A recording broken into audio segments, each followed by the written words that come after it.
The Selfish Giant by Oscar Wilde.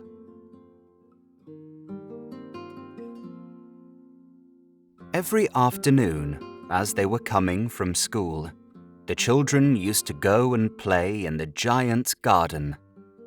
It was a large, lovely garden with soft green grass.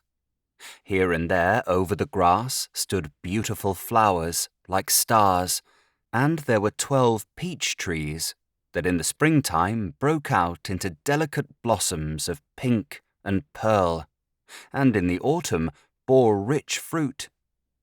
The birds sat on the trees and sang so sweetly that the children used to stop their games in order to listen to them. "How happy we are here," they cried to each other. One day, the giant came back. He had been to visit his friend, the Cornish Ogre, and had stayed with him for 7 years. After the 7 years were over, he had said all that he had to say, for his conversation was limited, and he determined to return to his own castle. When he arrived, he saw the children playing in the garden. "What are you doing here?" he cried in a very gruff voice, and the children ran away. "My own garden is my own garden," said the giant. "Anyone can understand that, and I will allow nobody to play in it but myself." So he built a high wall all round it and put up a notice board. "Trespassers will be prosecuted." He was a very selfish giant. The poor children had now nowhere to play. They tried to play on the road, but the road was very dusty and full of hard stones, and they did not like it. They used to wander round the high wall when their lessons were over and talk about the beautiful garden inside.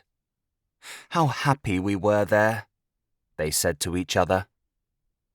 Then the spring came, and all over the country there were little blossoms and little birds. Only in the garden of the selfish giant, it was still winter. The birds did not care to sing in it, as there were no children, and the trees forgot to blossom.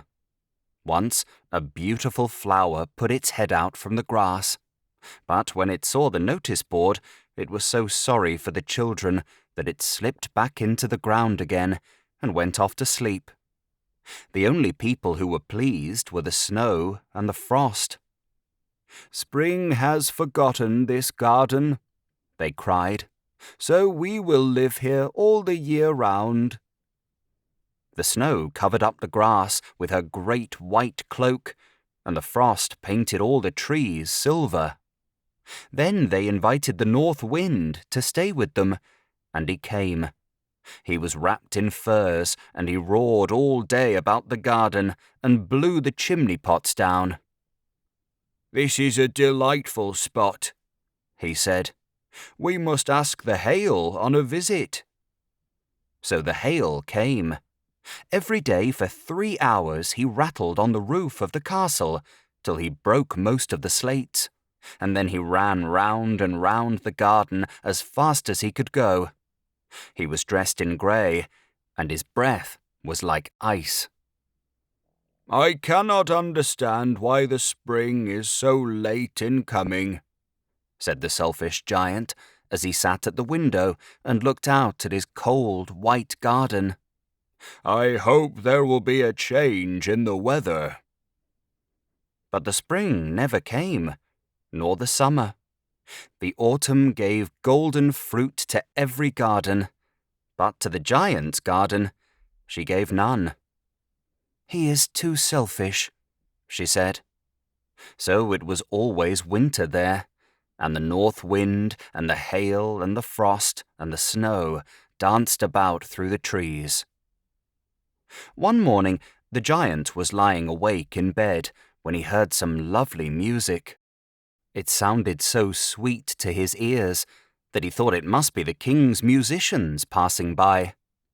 It was really only a little linnet singing outside his window, but it was so long since he had heard a bird sing in his garden that it seemed to him to be the most beautiful music in the world.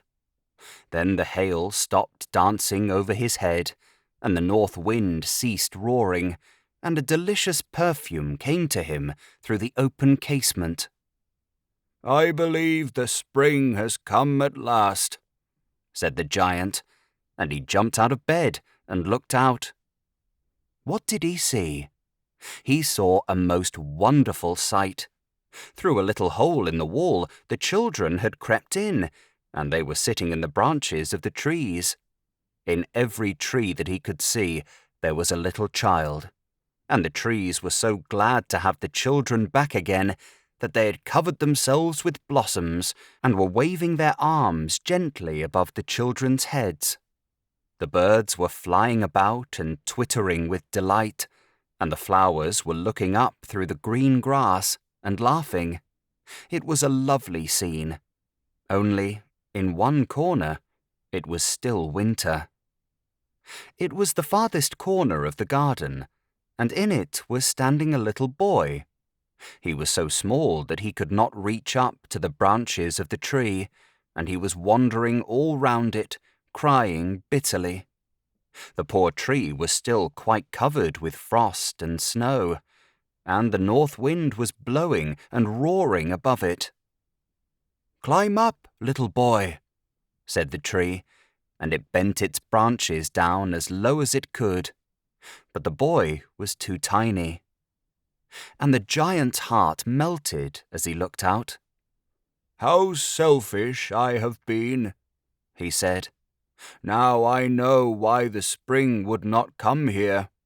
I will put that poor little boy on the top of the tree, and then I will knock down the wall, and my garden shall be the children's playground forever and ever."